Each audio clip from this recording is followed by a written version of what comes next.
All right, here I am on my personal vlogging challenge, day 2 of 30.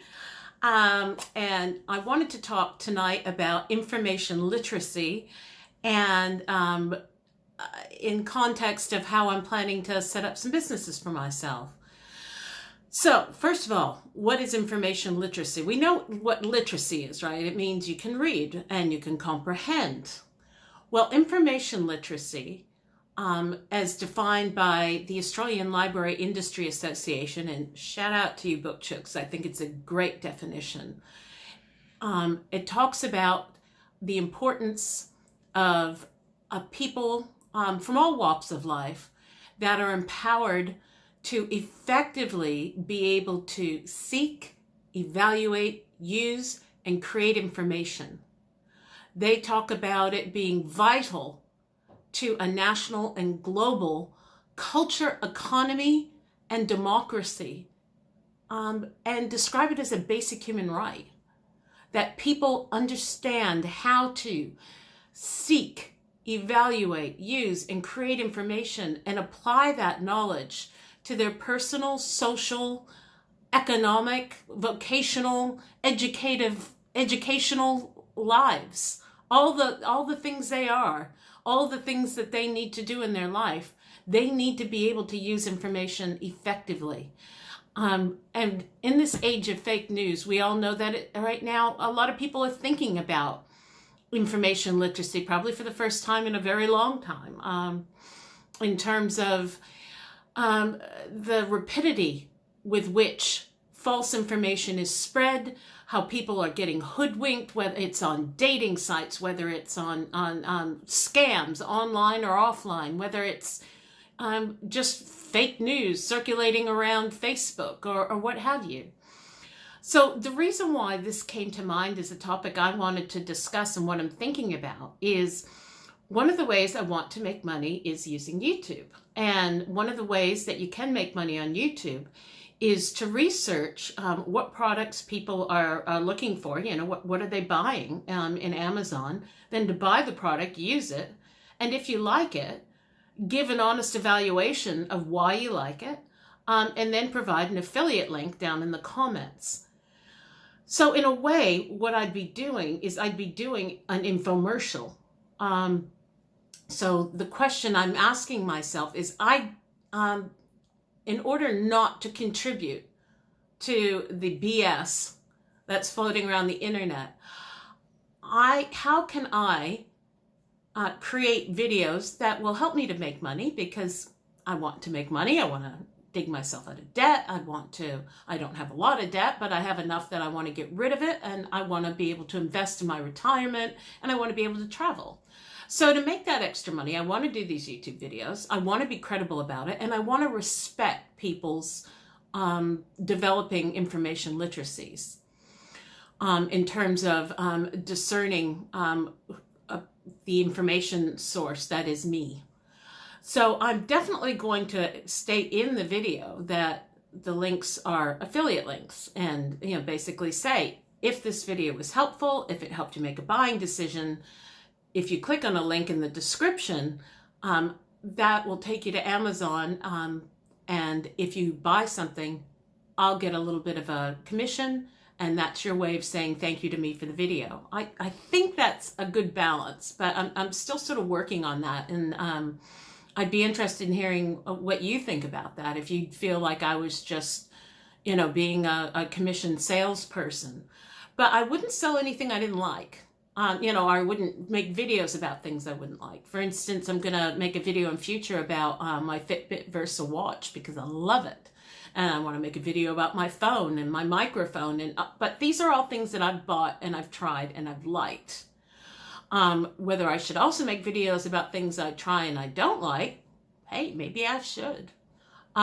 Maybe that would balance things out. And again, your feedback on that would be great. But I tend to like to praise things and people in public, and if I have a problem with something or someone, I prefer to shoot them an email or tap them on the shoulder and have a nice quiet chat somewhere. So that's my thinking around how I'm going to be using occasionally my YouTube videos to do product reviews about products that I've bought, used, and like, and then create links down in the description of the video so that I can make some money. Because I think it's fair that if something is free, and I always feel this way, if there's an advert before a video that's going to teach me how to do something, I always let it play through because I know the person gets credit for it. And it's my way of saying thank you to that person for creating the content. So from my perspective, I don't mind. So I'd be interested in your thoughts too on information literacy. Have you heard of it before? And if you haven't, how do you think about it?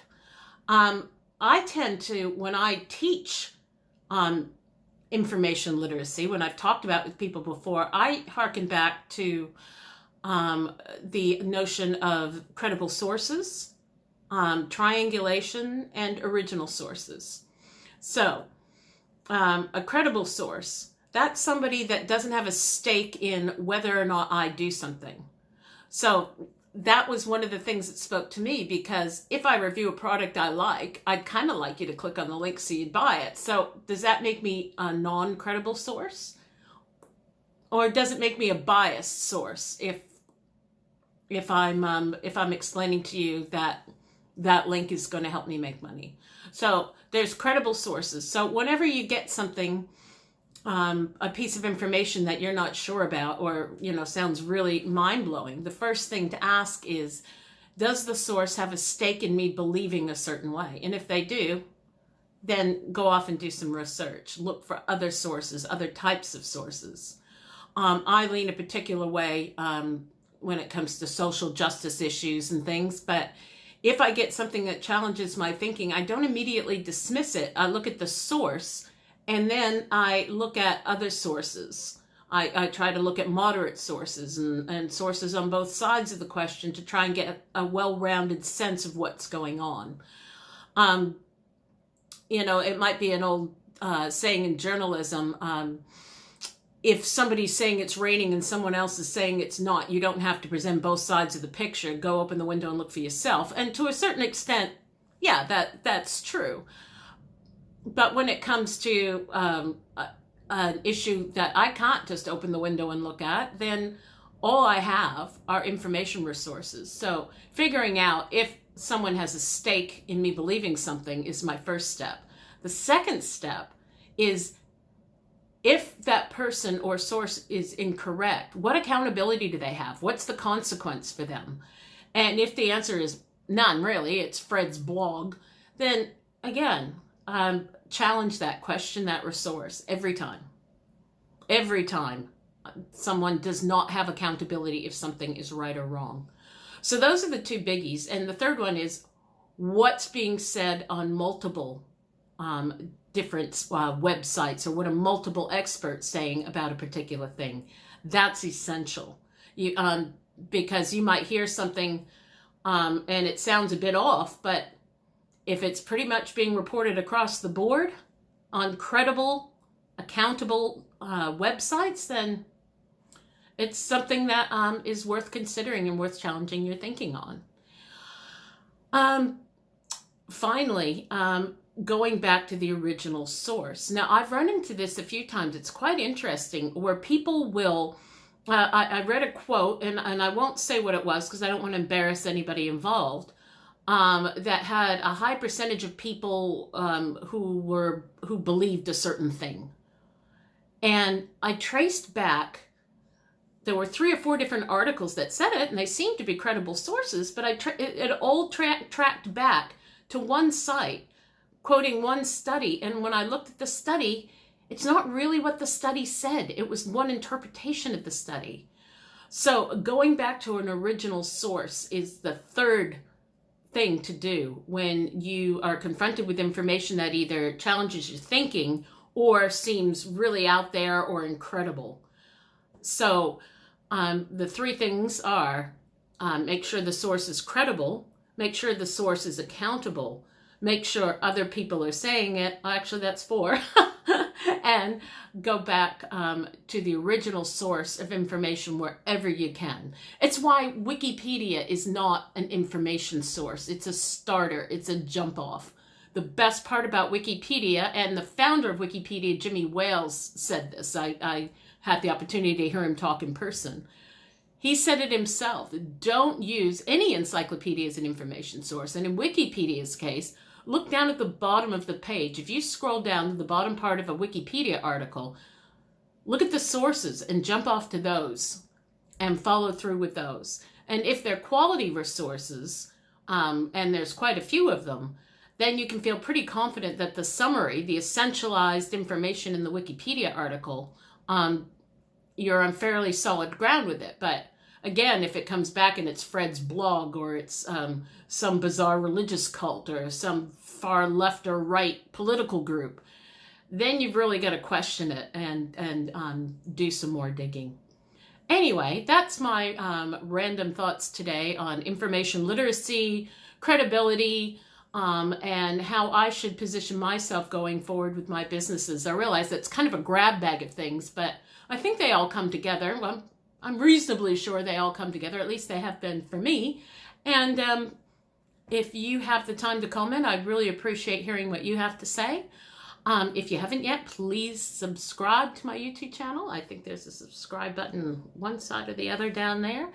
And thank you very much for watching. I hope you watched it all the way through, and I look forward to your feedback, not just on the content, but on my performance, because I'm doing this every day for 30 days to get better. So thanks a lot, and thank you everyone who commented yesterday. I'm pretty sure I'm talking straight into the camera now. Bye.